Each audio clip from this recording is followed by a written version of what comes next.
मोहतरम viewers, video शुरू करने से पहले अगर आप लोगों ने मेरा चैनल सब्सक्राइब नहीं किया है तो सब्सक्राइब के बटन पर क्लिक करें और बेल का आइकन आपको जो नजर आ रहा हो तो उसी पर क्लिक करें ताकि आपको हर नई आने वाली वीडियो का पता चल सके।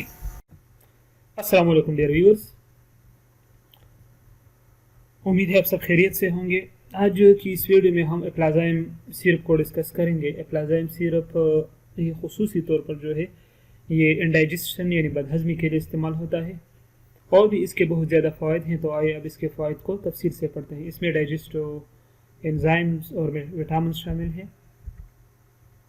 इसकी कंपोजिशन है डायस्टास 135 मिलीग्राम है, पेप्सिन 50 मिलीग्राम इसमें शामिल है, पेपिन 50 मिलीग्राम शामिल है, थायमिन हाइड्रोक्लोराइड 5 मिलीग्राम इसमें शामिल है, राइबोफ्लाविन इसमें 2 मिलीग्राम शामिल है, इस तरह पायरोडोक्सिन हाइड्रोक्लोराइड 2 मिलीग्राम इसमें शामिल है, साइनोकोबालामिन 5 मिलीग्राम इसमें शामिल है, निकोटिनामाइड 20 मिलीग्राम इसमें शामिल है, कैल्शियम भी इसमें शामिल है और डी पेंटोथेनेट इसमें 1 मिलीग्राम शामिल है। ये तो थी इसके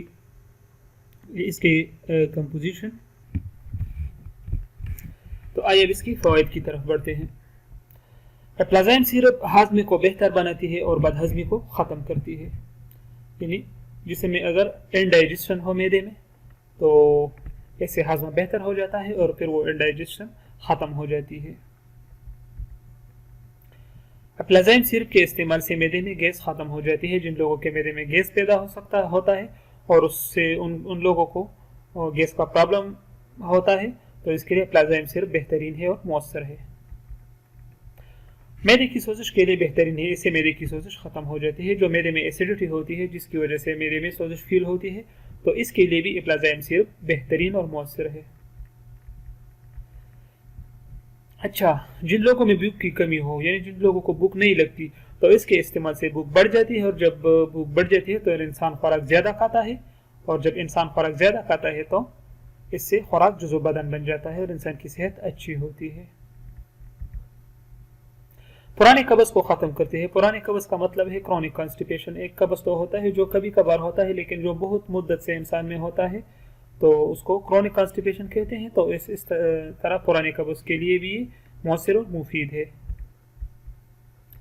जिस्म के मसल्स यानी पट्ठों को ये ताकत देती है और मजबूत बनाती है। इसके अलावा हड्डियों को भी मजबूत बनाती है। आसाबी कमजोरी के लिए फायदेमंद है, इससे आसाब मजबूत बन जाते हैं। यानी जिन लोगों का हाफजा कमजोर होता है तो उनके लिए भी ये फायदेमंद है। अब इसके साइड इफेक्ट्स को पढ़ते हैं कि इसके मुमकिन मुज़र असरात क्या हो सकते हैं। तो इससे मतली हो सकती है, उल्टी लग सकती है, पेट खराब हो सकता है, पेट में दर्द महसूस हो सकता है, कब्ज हो सकता है। कब्ज के लिए तो हम इस्तेमाल करते हैं लेकिन अगर इससे कब्ज बढ़ जाए तो ये इसकी साइड इफेक्ट है। और स्किन पर रैशेस आ सकते हैं, यानी जो सुर्ख दाग स्किन पर आते हैं उसको रैशेस कहते हैं। तो इन साइड इफेक्ट्स में कोई भी आपको फील हुआ तो फिर आप एप्लाज़ाइम सिरप को इस्तेमाल ना करें, डॉक्टर से मशवरे के बाद ही आप इस्तेमाल करें। अच्छा, इसका इस्तेमाल हम किस तरह करेंगे? तो 2 से 3 चाय के चम्मच दिन में 3 मरतबा खाने के साथ इस्तेमाल करें और बच्चे जो है 1 से 2 चाय के चम्मच दिन में 3 मरतबा खाने के साथ इस्तेमाल करें। तो ये थी एप्लाज़ाइम सिरप की बेनिफिट, साइड इफेक्ट्स और यूजेस। अगर आपको वीडियो अच्छी लगी हो तो सब्सक्राइब जरूर करें। अपना बहुत सारा ख्याल रखिए। अल्लाह हाफिज।